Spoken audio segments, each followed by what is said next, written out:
Alright, guys, so this is Shahir here. Hope all of you are well.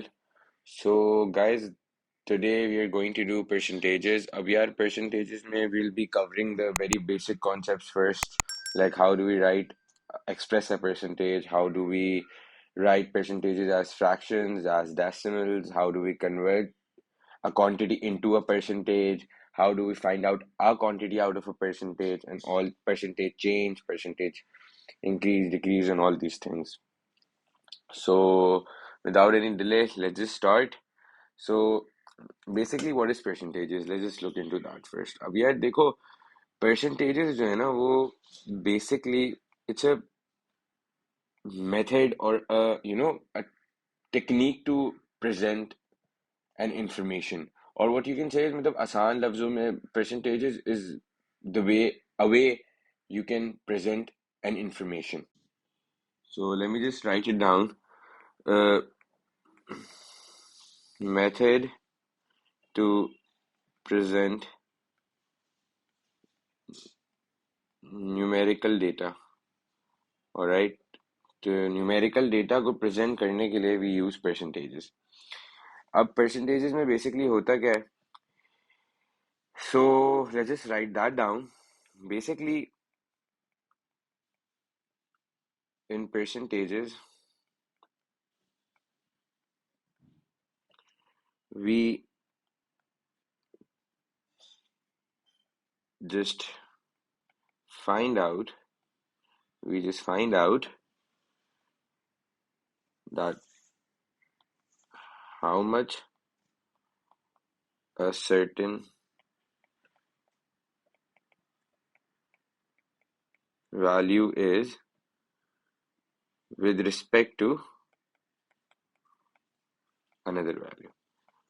So what does this mean is कि यार एक value दूसरी value के हिसाब से कितनी है। For example, the best example would be, let's suppose if there are four boys, let's suppose there are eight slices of pizza, eight slices of pizza, and let's suppose in these eight slices there are three friends who will share these slices. तो देखो किसी ने यार दो slice खाए, किसी ने एक खाया, या किसी ने पांच खा लिए, फाइव स्लाइसेस। अब देखो ये डेटा कैसे प्रेजेंट हो सकता है, it could be presented that 2/8 is what this boy eat. Let's suppose इसका नाम अली है, लेट्स सपोज इसका नाम अहमद है, लेट्स सपोज इसका नाम साद है। तो यार देखो अली ने 2/8 खाया, 1/8 इसने खाया, और 5/8 इसने खाया। तो what this data shows us is कि यार अब अली की quantity of Ali eight out of total quantity, quantity of quantity Ahmad eight out of total quantity, and quantity Saad eight out of total quantity. तो देखो परसेंटेजेस में क्या होता है, तो percentages is just like this, but this all of this data यहाँ पे क्या है, आउट ऑफ एट है, आउट ऑफ एट है, आउट ऑफ एट है। यहाँ पे परसेंटेजेस में every data is out of 100। 100 is the perfect value. मतलब 100 वो एक वैल्यू है जिसपे से हम कंपेयर, हर वैल्यू को हम 100 में कन्वर्ट करेंगे और फिर चेक करेंगे कि जो वैल्यू हम जिसको ढूंढना चाह रहे हैं, जिसकी परसेंटेज हम निकालना चाह रहे हैं, वो आउट ऑफ 100 कितनी है। ठीक है, so we are going to write it down over here, another value out of 100। ये जो है ना, ये सबसे मेजर बात है कि percentages are always calculated out of 100। ठीक है जी। So now, using this explanation, I'll just write down the formula that is used to present, that is used to find out the percentages. तो देखो यार, अब percentages का formula क्या होता है? Percentage का formula होता है value over total value out of 100. So this is the formula that is used to find out the percentage. ठीक है जी? Okay, let's move on. अब what does this value means, तो अब ये जो वैल्यू है ना न्यूमरेटर में, it means that this is the value, this is a numerical value that we need to find percentage for. यहाँ पे लिख देते हैं, चलो उसको लाल से, कि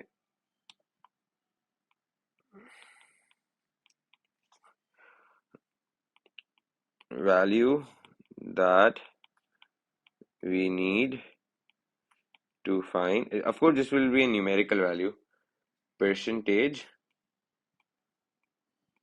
for. तो बेटा ये टोटल वैल्यू क्या है? अब ये टोटल वैल्यू जो है ना, this is value that we need to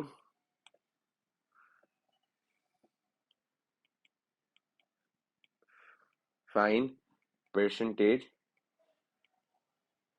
from. मतलब क्या है? मतलब ये है कि ये वो वैल्यू है जिसकी परसेंटेज हमें निकालनी है, और जिसमें से निकालनी है वो वाली वैल्यू ये टोटल वैल्यू है। Okay, guys. So let's just look at this example. अब इस example में there are two boys eating pizza. अब उनका percentage निकालना है कि how much are they eating of the total pizza. ठीक है? तो देखो how much, अब अगर अब्दुल की निकालनी है तो अब्दुल का फॉर्मूला कैसे बनेगा? पहले फ्रैक्शन बनाना पड़ेगा of how much Abdul eats out of the total. तो how much Abdul eats out of the total? Abdul eats 2/8. अब परसेंटेज निकालना है तो इसको 100 से मल्टीप्लाई कर दो। So basically what we need to do when we are finding out the percentage, के मतलब ये फ्रैक्शन बनाना होता है। व्हाट, जिस वैल्यू की परसेंटेज ढूंढनी है उसको ऊपर रख दो, जिस में से ढूंढनी है वो टोटल ही होगा, उसको नीचे रख दो। लेकिन ये एक्चुअल वैल्यूज की बात हो रही है, मतलब ऐसा नहीं कि परसेंटेज वैल्यू नहीं। जिस वैल्यू की परसेंटेज, जिस वैल्यू को आपको परसेंटेज में प्रेजेंट करना है उस वैल्यू को ऊपर रख दो, जिस में से प्रेजेंट करना है मतलब जो उसका टोटल है उसको नीचे रख दो, मल्टीप्लाई बाय 100 कर दो। इस तरह का फ्रैक्शन बनाओगे, दिस वुड बिकम 25%। और बाकी अगर बारी का निकालना है तो बारी का it would become 4/8 multiply by 100, that is 50%। So that is all for the formula of percentages. So if we need to convert a value from, like if the value is in percentages and we need to convert it into a fraction or decimal, तो यार उसका कोई इतना मुश्किल scene नहीं है, बड़ा easy सा है. So if it's written that something is a%, that would mean a/100. If something is like 25%, and if I want to express it as a fraction, express it as a fraction, तो अब इसका क्या मतलब होगा? इसका मतलब होगा 25/100, and 25 ones are 25 fours are, so 1/4. Let's suppose अगर दिया हुआ है कोई ऐसी चीज दी हुई है जो कि कैंसिल आउट नहीं हो सकती, लेट्स सपोज मतलब 120% दिया हुआ है, तो it would become 120/100. So then it would become 6/5, and then that's all. So now you can represent it as a mixed number fraction as well. 1/1/5. So you can write it this way. Let's suppose if it's written that what 0.5% दिया हुआ है and we need to present it as a percentage of a, as a fraction, sorry. तो सबसे पहले तो 0.5/100 हो जाएगा, क्योंकि इसके साथ परसेंटेज का साइन है, तो that means there is a 100 in the denominator. फिर यार इसको ना 5/1000 भी कर सकता हूँ, क्यों? दिस विल मूव फॉरवर्ड तो एक जीरो ऐड हो जाना है, तो this will become 1/100. So that means this will be the fraction, oh 1/200, sorry. So 1/200 इसका fraction हो जाएगा in its simplified form. Let's suppose if it's given to us कि अब we need to present a percentage into a decimal. For example, if it's given that 85% needs to be represented in as a decimal, तो यार सबसे पहले आप क्या करोगे? 85/100 लिखोगे, क्योंकि जिस भी चीज के साथ परसेंटेज होता है उसका मतलब डिनोमिनेटर में 100 होता है. And then you can take, if the decimal is here, you can take it 2 places forward backwards, so it will become 0.85. तो अगर लेट्स सपोज आपके पास दिया हुआ है already 2.7%, so it would become 27/100. First of all, पहले तो उसको 20, चलो 2.7/100, and then when you need to take 2 places backward, so it will become 0.027. That's all. तो So we just talked about how do we represent a percentage into a fraction and a decimal into a fraction. Now let's just talk about how do we convert a fraction into a percentage. तो यार देखो, अगर किसी भी चीज को मैंने पीछे बताया, अगर किसी भी चीज को ना परसेंटेज में कन्वर्ट करना हो तो उसका एक फ्रैक्शन बना लो. फ्रैक्शन में क्या बनाओ, जिस वैल्यू को रिप्रेजेंट करना है परसेंटेज में तो उसको न्यूमरेटर में रखो, डिनोमिनेटर में उस वैल्यू का जो टोटल है जिससे वो आई है वो वैल्यू उसको रख लो. जैसे फॉर एग्जांपल ना, बेस्ट केस क्या है, let's suppose there is a test that was conducted. तो ऑब्टेन्ड मार्क्स लेट्स सपोज हैं किसी स्टूडेंट के 15, टोटल मार्क्स हैं लेट्स सपोज किसी स्टूडेंट के 20, उस टेस्ट के लेट्स सपोज 20 हैं. तो अब यार क्या होगा, अब मुझे इस वैल्यू को परसेंटेज में करना है. तो यार मतलब 15 को प्रेजेंट करना है कि 15 20 का कितना परसेंटेज है. That's what I am doing, right? So 15 over 20 multiply by 100. So that means it would become 3 over 4 multiply by 100, which would give me 25 into 3 75%. ठीक है जी. तो 75% हो गया. तो अब किसी भी डेटा को अगर आपको कन्वर्ट करना है फ्रैक्शन में, so what you do is you just make a fraction and then multiplied by 100. Fraction किसका, जिस वैल्यू को आपको प्रेजेंट करना है परसेंटेज में उसको न्यूमरेटर में डालो, जिस ये न्यूमरेटर वाली जिस टोटल वैल्यू से आया है उसको डिनोमिनेटर में डालो, मल्टीप्लाई बाय 100 कर दो और आंसर निकाल लो. या फिर इसको आप ऐसे भी बोल सकते हो कि जिस वैल्यू को आपको परसेंटेज में प्रेजेंट करना है उसको न्यूमरेटर में आउट ऑफ, मतलब आउट ऑफ व्हाट एक्सप्रेस कर रहे हैं उसको न्यूमरेटर में डिनोमिनेटर में डालो and just find multiplied by 100. तो लेट्स सपोज अगर मुझे कोई क्वेश्चन गिवन है, so if you need to express this into percentages, तो ऑलरेडी फ्रैक्शन बना हुआ है यार, मल्टीप्लाई करो 100 से, आंसर आ जाएगा 40% हो गया. And if you need to present a decimal into a percentage, that is also very easy. What do you need to do? Just multiply whatever the decimal is with 100. That's all. तो किसी भी चीज को fraction या decimal में करो, उसको 100 से मल्टीप्लाई करो, that will become a percentage. Let's suppose अगर गिवन है, all you need to do is suppose 16 0.16 multiply by 100 हो जाएगा, so this will become 16%. इसका एक दूसरा एग्जांपल भी करते हैं. लेट्स सपोज अगर गिवन है 0. or 2.789 given है, we need to convert it as a percentage. So 2.789 multiplied by 100 would become 278.9. ठीक है जी. Is this clear? So let's just look at this concept that how do we find out a quantity out of a percentage. अब यार देखो, इसका मतलब ये होता है कि एक परसेंटेज गिवन होता है, ठीक है, and we are given that a certain quantity is represented by this percent and we need to find out that quantity. और टोटल क्वांटिटी जिसका वो परसेंटेज होता है वो भी गिवन होता है. सही है, जब भी ना इसके थ्रू हमारे पास वो क्वांटिटी आ सकती है what which we are looking for. So what do we need to do is, for example अब इसमें देखो, लेट्स सपोज मैंने लिख दिया कि A percent something is A percent of B. Okay, so this is how we write it, like algebraically. सही है, मतलब अंग्रेजी में उसको ऐसे लिखा हुआ है. But if you need to write this data numerically, how would we do that? If let's suppose if a is a quantity, so that would mean that a over 100 of means multiply a over 100 of b.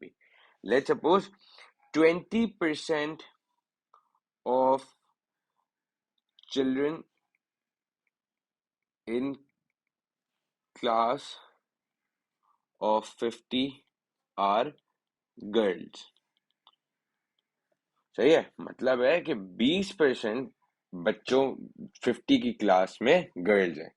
So that would mean 20% of 50 is equals to girls. So if I need to find out girls, so it would become 20 upon 100 multiply by 50. 0 0 cancel, 0 0 cancel, that means 10. So 10 is the quantity for girls. इसका मतलब बहुत simple है यार, that we need to find out a quantity out of out of B that A% represents. तो यहाँ पे क्या था, 20% of the children in class are out of 50 are girls. मतलब 20%, 50 का 20% लड़कियां हैं. So we need to if we need to find out the quantity of girls in the class, so it would become 20%, मतलब 20% of B. B is a total quantity, तो 10 आ गया.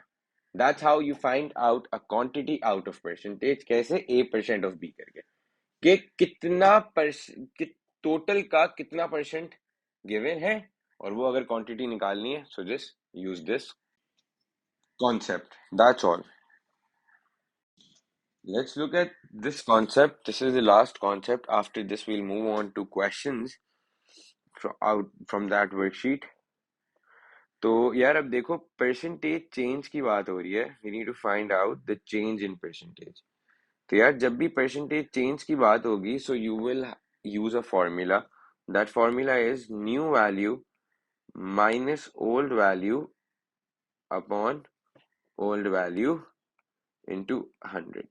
मतलब क्या है बेटा, देखो कि कितना चेंज हुआ, पहले ऊपर वो रख लो. अब चेंज जो होता है वो हमेशा पुरानी वैल्यू से कंपेयर होता है भाई. लेट्स सपोज अगर आज, for instance, if the iPhone is for 100,000 and next year it becomes 150, so what you are going to do is, आप पहले देखोगे यार कि मतलब चेंज कितना आ रहा है. चेंज आ रहा है उसमें यार, लेट्स सपोज 50,000 का, क्योंकि 150 minus 100,000 would give you 50,000 upon old value, that is 100,000.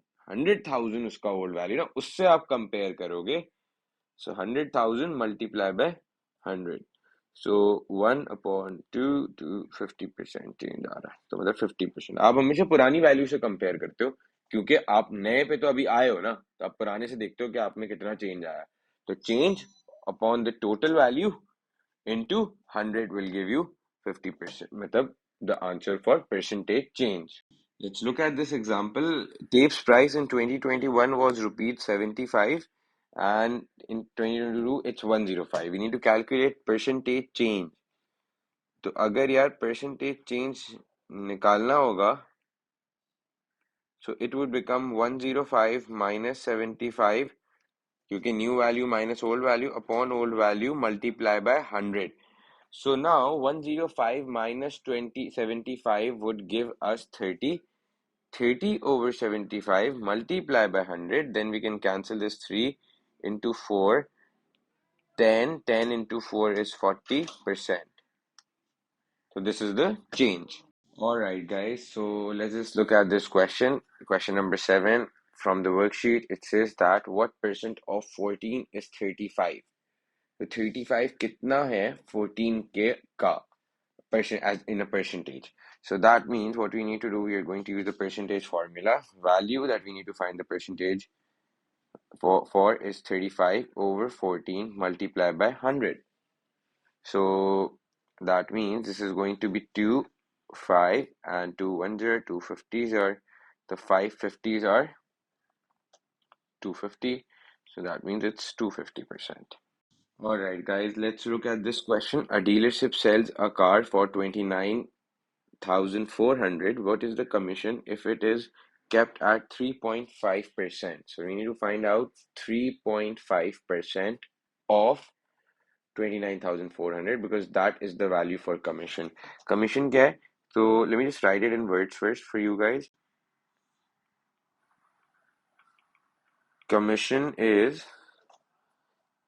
3.5% of 29,400. So it's going to be 3.5 over 100 multiplied by 29400.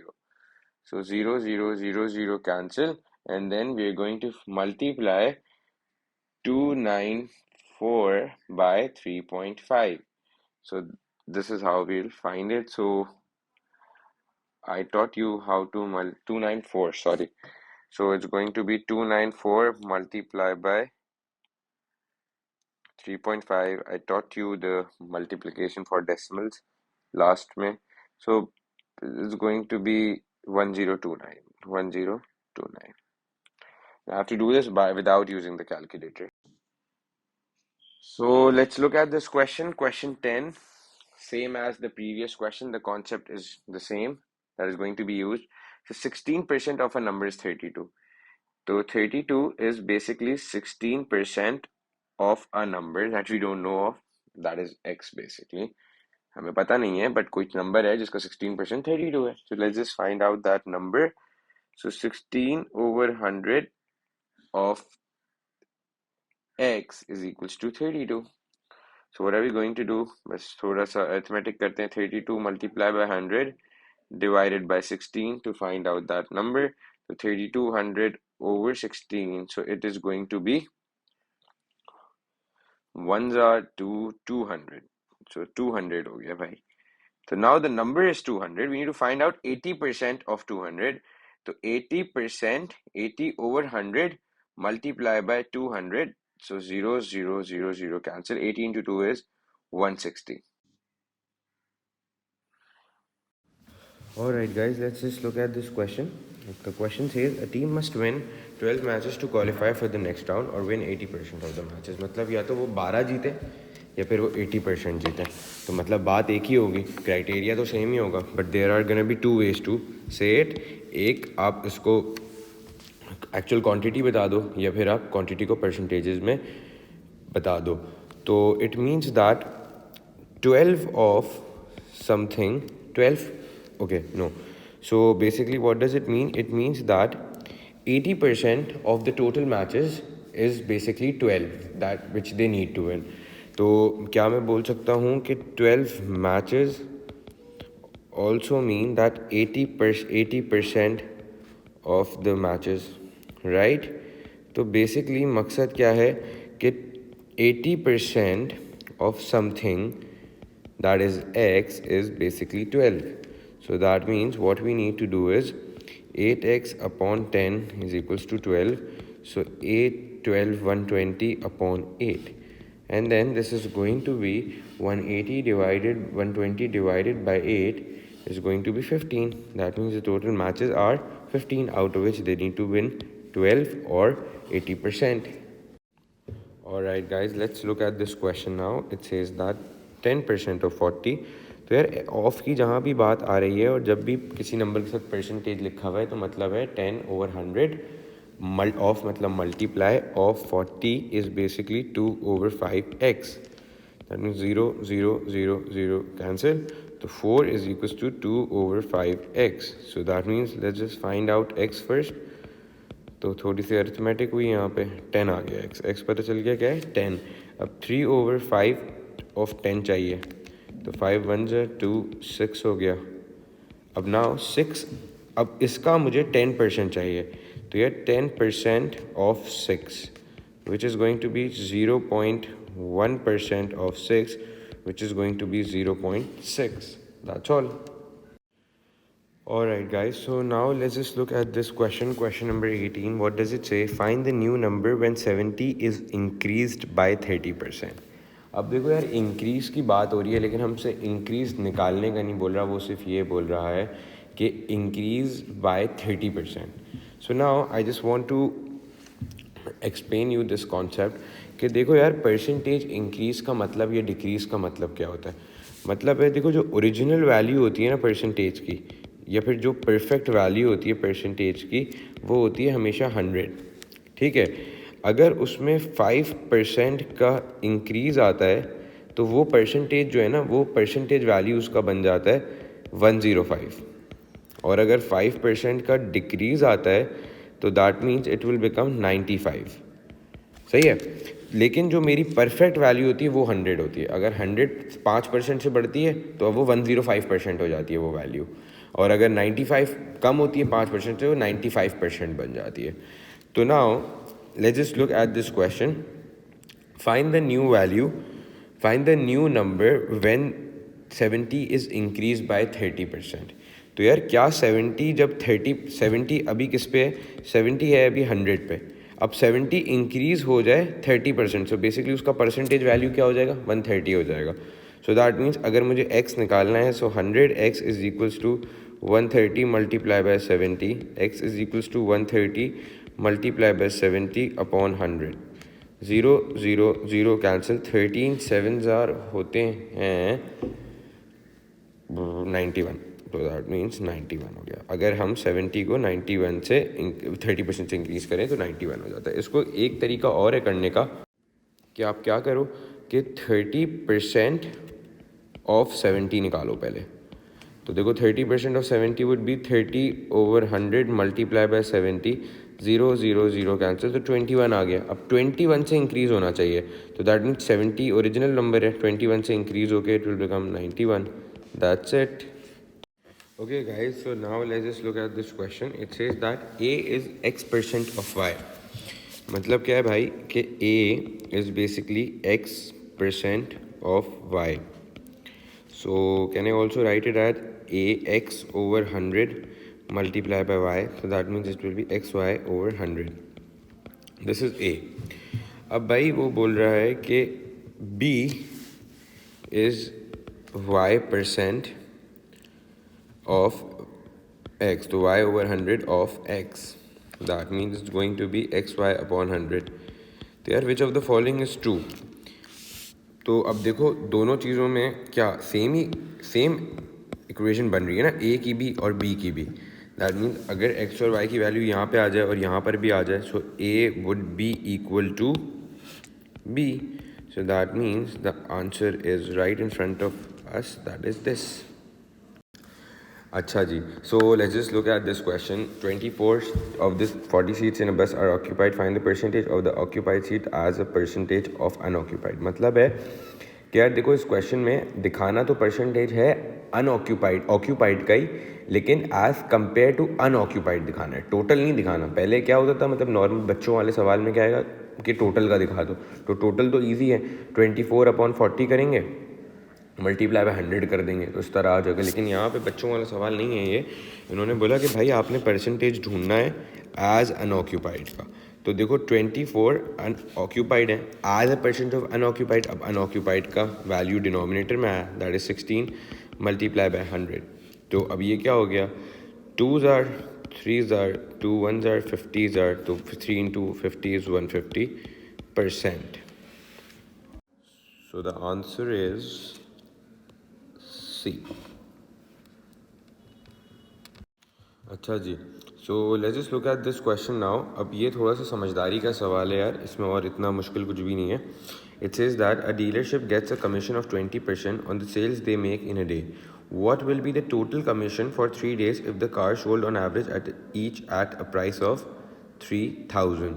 अब देखो यार 5 गाड़ियाँ बेच रहे हैं 3 दिन में ऑन एवरेज ऑफ 3000, तो गाड़ियों की टोटल प्राइस क्या होगी, मतलब टोटल सेल्स क्या होगी।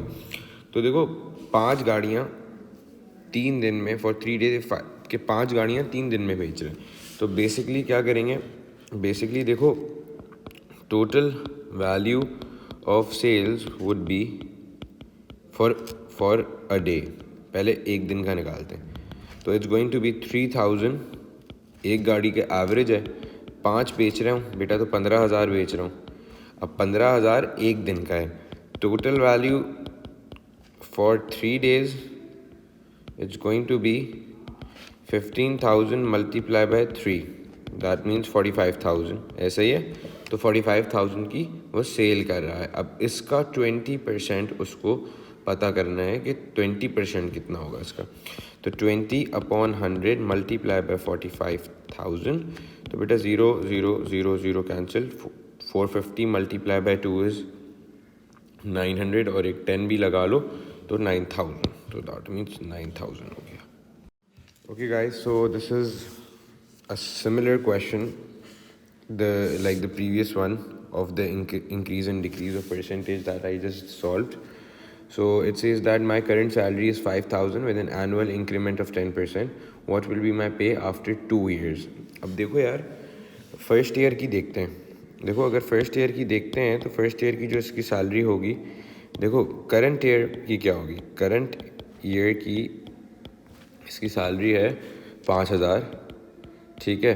फिर ये 5,000 जो है ये 100% ऑफ द वैल्यू है। फर्स्ट ईयर की मेरे बच्चे क्या होगी, it's going to be after the first year it's going to be 10% increase. तो मतलब जो भी होगी उस वो 110% होगी of 500। So 5000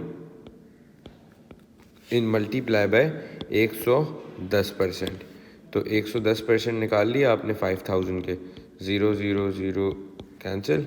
so 50 multiply by 1110 would be 50 multiply by 1110 would be भाई 5500। ठीक है।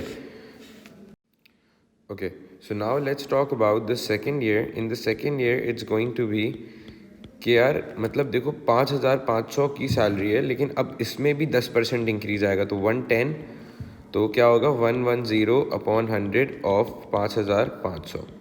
तो देखो 0 0 0 0 कैंसिल। तो 55 multiply by 110, so that means this is going to be 6050। So that's all. आप इसको दूसरे तरीके से भी कर सकते थे कि यार 5000 का आपने 10% निकाला, तो 5000 का भाई 10% होता है 500, तो मतलब 500 का इंक्रीज़ आ रहा है, तो 5500 हो जाएगी पहले साल में, लेकिन उनको तो दूसरे साल का चाहिए, तो मतलब 5500 का फिर 10% निकालो। तो this is going to be what 55 into 10, 55 into 10 बिकम्स 550। तो 5500 में अगर आपने 550 और ऐड करे तो 6050 हो गया। तो that means it's going to be this. अच्छा जी, तो यार अब देखो ये थोड़ा सा कॉन्सेप्चुअल क्वेश्चन है, क्योंकि इस सवाल में they're saying that a price of the wheat rose by 20%।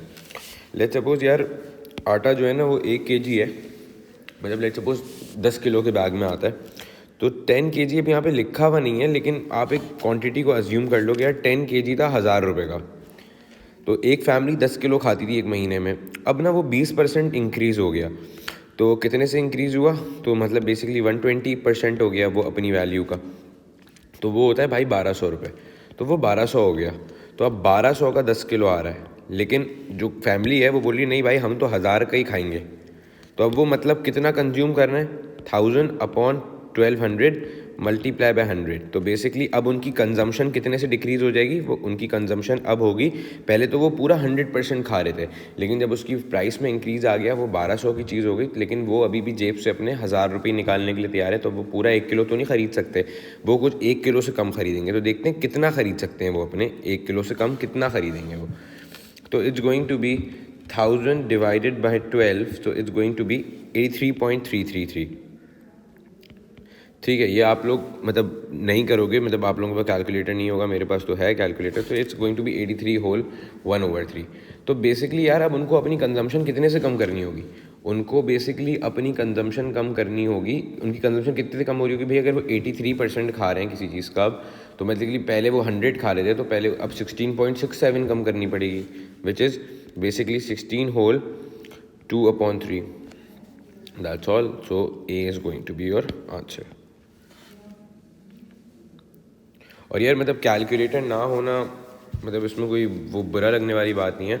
Like these types of calculations where they are involving mix numbers and everything, so they expect you to know all that. All right, so let's just look at the famous percentage questions for aptitude. यार ये question तकरीबन आपको हर जगह ही नज़र आएगा, and इस question को करने के लिए कुछ भी इतना मुश्किल है नहीं, मतलब but it's just that the English that is there we need to interpret it well। so yeah, अब वो बोल रहा है 40% और of a 20 ounce solution is alcohol, मतलब बेसिकली 20 ounce का एक सोल्यूशन है, 20 ounce का एक सोल्यूशन है, सही है। तो 20 ounce का जो सोल्यूशन है उसका 40% इज़ अल्कोहल। देखो 40% इज़ अल्कोहल, तो बेसिकली 8 ounces जो होंगे वो अल्कोहल होंगे, और बाकी 60% इज़ समथिंग अदर सब्सटेंसेस, तो बेसिकली वो 12 होंगे आउंसेस। तो अब देखो भाई 8 ounces is alcohol and 12 ounces is other substances. So if 4 more ounces are added of alcohol, so this would become 4। तो अब इसके कितने हो गए, अब हो गए इसके 12 ounces हो गए इसके, एंड इसमें तो कुछ भी ऐड नहीं हुआ, तो ये 12 ounces ही रहा। So now we just need to find out कि यार अब जो नया सोल्यूशन बना है, मतलब कि 4 आउंसेस ऐड होने के बाद अब ऑफकोर्स एक नया सोल्यूशन बना होगा, क्योंकि उसमें कुछ चेंजेस आ रहे हैं, पुराने से तो सिमिलर नहीं होगा. तो now they want us to know that what percent of alcohol is the part of the new solution. तो यार देखो, सबसे पहले अब अल्कोहल कितना है इसमें, 12 है, और टोटल कितने आउंसेस हैं, 24 हैं. मल्टीप्लाई बाय 100 कर लो, 50% आंसर आ जाएगा. कैसे आएगा, 1 ज़ार 2 ज़ार 2 1 ज़ार 50, तो 50% आंसर हो गया. So that's it for percentages. Good luck for the practice of the worksheet and see you guys in the next video. Thank you.